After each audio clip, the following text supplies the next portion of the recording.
Porn के symptoms. 2006 के बाद से मानो एक ऐसा बदलाव आया कि पोर्न यूजर्स की पूरी दुनिया ही बदल गई। 2006 में हाई स्पीड इंटरनेट के आने से एक नए क्रिएचर का जन्म हुआ, जो था शॉर्ट पोर्न क्लिप्स की एक पूरी गैलरी, जहां एक आदमी को कभी न खत्म होने वाली हार्डकोर वीडियो की स्ट्रीम मिल सकती है। इसे ट्यूब साइट भी कहा जाता था, क्योंकि लोग इसमें यूट्यूब वीडियो की तरह ही स्ट्रीम करते थे। इतने छोटे छोटे क्लिप्स की भरमार होने की वजह से लोगों के अंदर बेचैनी और बढ़ती चली गई और उनके क्लिक्स भी बढ़ते गए। कई लोगों को इसी ट्यूब साइट की डिस्कवरी के बाद से इरेक्टाइल डिसफंक्शन दिखाई देना शुरू हो गया था। इसका सीधा सा जवाब यह था कि हाई स्पीड इंटरनेट की वजह से लोगों के पास क्लिप्स काफी जमा हो गए थे, जिसकी वजह से वो दिन में 2 से ज्यादा बार भी मास्टरबेट कर बैठते थे। लोगों के प्रिमिटिव ब्रेन में ट्यूब साइट ने अपनी एक जगह बना ली थी, क्योंकि इसमें सेक्सुअल नोवेल्टी मतलब नए सिरे से सेक्स करने का भाव ज्यादा था, और इतने छोटे क्लिप्स होने की वजह से ब्रेन का सर्किट बार बार पोर्न ढूंढने के लिए बेताब हो जाता था। जहां एक तरफ ऑनलाइन पोर्न देखना पहले से ही एक बड़ी समस्या थी, तो वहीं दूसरी ओर इसका ओवर कंजम्पशन एक और नई समस्या बन गई थी। University of Massachusetts medical school के प्रोफेसर शेरी पगोटो के मुताबिक एक स्टडी में पाया गया है कि एक इंसान की जो पोर्न देखने की भूख है वो वैरायटी के साथ कोरिलेट करती है। इंसान के पास जितनी वैरायटी मौजूद होगी उतने ज्यादा चांसेस हैं कि वो उन्हें ओवर कंज्यूम करेगा। जैसे लोगों के सामने अगर खाने का बुफे लगा हो तो वो जितना खाना चाहिए उससे ज्यादा ही खाएंगे, लेकिन अगर लोगों के पास खाने के लिए एक ही चीज है तो आप वो हद में रहकर खाएंगे। इन्हीं वीडियोस ने लोगों की इमेजिनेशन के लिए भी जगह नहीं छोड़ी। जो वो स्टिल इमेज देखकर किया करते थे, कम से कम इमेजिनेशन करने से इंसान सेक्सुअल फैंटेसी को शुरू से सोचने का आदी था। जिन लोगों ने बहुत ही कम उम्र में ही रोज पोर्न देखना शुरू कर दिया था, उनके लिए तो एक्सपीरियंस कुछ और ही रहा। जिन लोगों ने बहुत अर्ली स्टेज में पोर्न देखना शुरू किया था, उन लोगों के लिए पोर्न सेक्स ही नॉर्मल चीज बन गई थी, ना कि रियल सेक्स। 2010 में गैरी की बीवी ने उन्हें एक सजेशन दिया कि वो एक ऑनलाइन रिसोर्स शुरू करें जहां वो इस चीज से रिलेटेड बातें लोगों तक पहुंचा सकें। इससे पहले तक उनकी बीवी का सेक्सुअल रिलेशनशिप से रिलेटेड ऑनलाइन फोरम मर्दों के पोर्न रिलेटेड प्रॉब्लम से भरा हुआ था। लोग अपनी अपनी तरह की समस्या उनकी वाइफ के सामने लेकर आते थे, जैसे उनके पार्टनर के प्रति लेस अट्रैक्शन, सेक्स के दौरान ऑर्गेज्म की कमी, प्रीमेच्योर एजेकुलेशन आदि। उनकी वाइफ को ऐसा महसूस हुआ कि लेखक को एक ऐसी वेबसाइट इन लोगों को डेडिकेट करनी चाहिए जहां वो अपनी सेक्सुअल कंडीशन या प्रॉब्लम्स को रख सकें।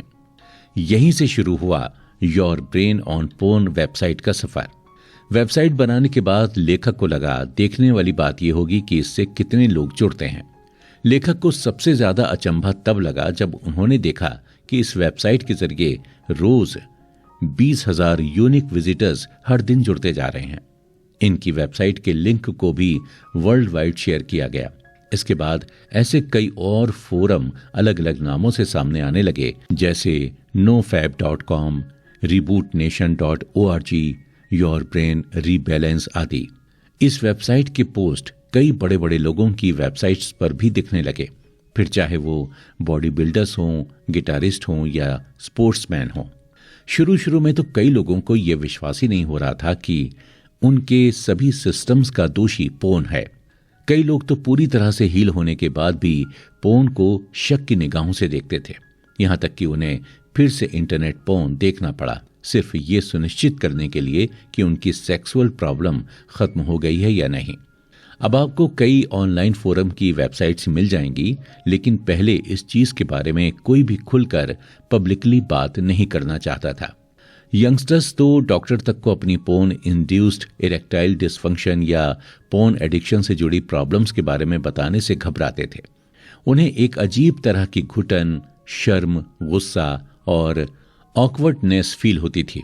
इसलिए उन्होंने सोचा कि सबसे अच्छा होगा कि वो इसके बारे में अवेयरनेस ना फैलाकर चुपचाप एक परछाई की तरह पड़े रहें।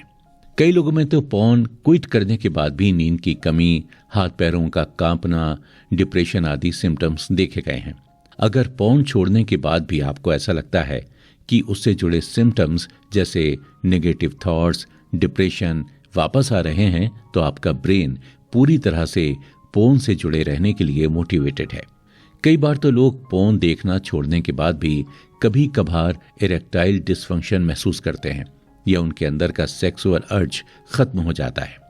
कई लोगों के लिए ये बहुत भयानक इंसिडेंट होता है कि वो एक सुंदर लड़की को देख रहे हैं और उनके दिमाग में किसी तरीके का भी सेक्सुअल थॉट और इमोशंस आना बंद हो जाते हैं।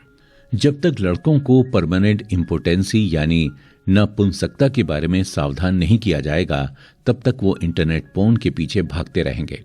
लोगों को कभी कभी इस चीज पर आश्चर्य होता है कि वो जब इम्पोटेंस की हालत में पहुंच जाते हैं तो इससे वापस उभरने के लिए वो पोर्न की मदद नहीं ले सकते हैं। उन्हें इस परेशानी से नेचुरली निकलना पड़ेगा, जिसके लिए कभी कभी सालों लग जाते हैं।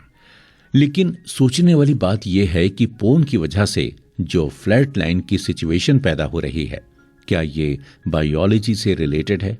इसकी पूरी खोज करने के लिए कई रिसर्चर्स ने चूहों पर एक्सपेरिमेंट किया, क्योंकि उनके प्रिमिटिव ब्रेन का स्ट्रक्चर हमारे ब्रेन से काफी मिलता जुलता है। कई लोगों ने अपने इस टेम्परेरी फ्लैटलाइन की सिचुएशन के बारे में ऑनलाइन भी कई जानकारियां शेयर की। एक यूजर ने बताया कि उन्हें ऐसा लगता था कि उनके पीनस में मानो जान ही नहीं है और वो किसी मरी हुई चीज का बोझ लिए सारा समय घूम रहे हों।